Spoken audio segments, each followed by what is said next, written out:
بسم الله الرحمن الرحیم. ګوره محترمو چې کله دا صفار مقاربه ماشوم تو خو د دې نه پس د اسم فاعل بحث ماشوم تو وایي. د اسم فاعل ډیر زیات لازمي دی. استعمال یې وروسته کتابونو کې ډیر راغلی دی او اکثر طلبا په دې باندې پوهېږي نه ګډوډي پکې عبارت کې دې ځای کې ډېره غټه مسله هغې ته جوړېږي. نو تاسو ورته ووایئ چې بچې اسم فاعل چې دی نو دا د خپل فعل په شانتې عمل کوي. لکه څنګه چې د فعل نه پس فاعل راغلی وي هغه مرفوع وي او د هغې نه پس بیا مفعول به راغلی وي هغه منصوب وي. نو دغه شان د اسم فاعل هم د هغې په شانتې عمل کوي. د دې نه پس به فاعل راغلی د اسم فاعل د وجې نه به هغه مرفوع وي او د دې اسم فاعل نه بس مفعول به راغلی وي او دغه اسم فاعل به ولا نصب ورکړی وي د مفعول به د وجې نه به چې کوم دی نو دا منصوب وي. ورته ووایي چې د دې لپاره یو څو شرایط دي، یعنې د اسم فاعل چې کله عمل کوي نو د دې لپاره یو څو شرایط دي. نو یو لومړنی شرط د دې لپاره دا دی چې دا اسم فاعل دا په معنی د حال یا استقبال کې وي او دویم شرط ولا دا دی چې د دې اسم فاعل نه مخکې یو مبتدا راغلی وي یا به د دې اسم فاعل نه مخکې موصوف راغلی وي یا به چې کوم دی نو د دې نه مخکې ذوالحال راغلی وي. نو دا شپږ یا استفهام به دې راغلی وي یا به چې کوم دی نو حرف نفي دې راغلی وي. د دې لپاره دا شپږ شرایط دي.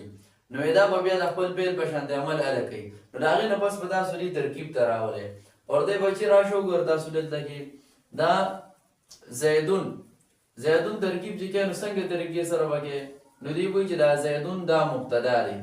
دلته کې دی زیدون پسې دا ضاربون راغلی. دا ضاربون څه دی نو دی به تاسو صرف ته بوځئ او په صرفو کې چې دا کوم د اسم فاعل ګردان ویلي د هغه څنګه دی وایي چې ضاربون. نو دی وایي چې دا ضاربونو اسم فاعل دی. چې کله په ده باندې زید مبتدا جوړ کو نو ورته خبر رامه جوړوه خبر کې ایثار کوي. ذهن کې کېږده چې مبتدا له خبر جوړو خو لا ایثار کوي. نو ورته دا ضاربونو دا څه دي نو چې دی کله تاسو په دې باندې پوهېږئ چې دا ضاربون چې کوم دی نو اسم فاعل دی. نو ورته ګوره مونږ ووایي چې دا اسم فاعل دی به چې کوم دی نو د خپل فعل په شانتې عمل کوي خو چې کله د دې نه مخکې مبتدا راغلی وي نو د اسم فاعل نه مخکې دلته مبتدا راغله نو اوس په دا اسم فاعل چې کوم دی نو عمل کوي. نو دا ضاربون اسم فاعل شو، دا ابو مضاف د هو ضمیر چې کوم دی نو مضاف الیه شو ولا نو دا مضاف الیه د دې اسم فاعل لپاره فاعل شو. دا امرن دا چې کوم دی نو ولا مفعول به شو د دې اسم فاعل لپاره مفعول به شو. نو ګوره اسم فاعل سره د خپل فاعل او د مفعول به دا شبه به له هوګر د دې مبتدا لپاره کوم دی نو خبر شو. مبتدا سره خپل خبر او جمله اسمیه خبریه. د دې نه پس تاسو بیا ماشوم دې ته راولئ ورته بچي دا زیدون دا چې کوم دی نو مرفوع منصوب مجرور کې څه دی وایي چې دا مرفوع دی د څه د وجې نه د مبتدا د وجې نه. دلته کې دی ضاربون کې ورسره خبر وکړي چې دا ضاربون مرفوع منصوب مجرور کې څه دی وایي چې مرفوع د څه د وجې نه د دې مبتدا لپاره خبر جوړ شوی دی د هغې د وجې نه کوم دی نو مرفوع دی. اوس په دې ځای کې خبره چې ده نو هغه په دې ځای کې ده چې دا ابو دا دلته چې کوم دی نو مرفوع منصوب مجرور کې څه دی دا مرفوع دی. اوس څه دی د عرب د سره په دې د ماشوم پوهه کول پکار دي چې دا وګورئ نه خبر واقع شوی دی نه د مخکې چې کوم دی نو فعل راغلی هغې لپاره فاعل واقع شي او دا بیا هم چې کوم دی نو مرفوع راغلی د دلته کې دا مرفوع د څه د وجې نه دی. نو دی به په دې باندې پوهه کوي چې موږ ووایو چې دا اسم فاعل به د خپل فعل په شانتې عمل کوي او د دې نه پس به فاعل راځي.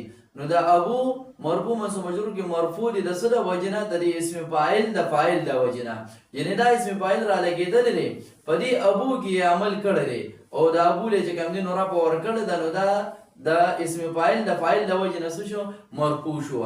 بیا به ورته دا وایي چې دا امرن مرفوع منصوب مجرور کې څه دی منصوب دی د څه د وجې نه دا اسم فاعل را لګېدلی دی دې کې چې کوم دی نو عمل کړی دی دا د اسم فاعل لپاره مفعول به دی او د مفعول به د وجې کوم دی نو امرن څه دی دا منصوب دی.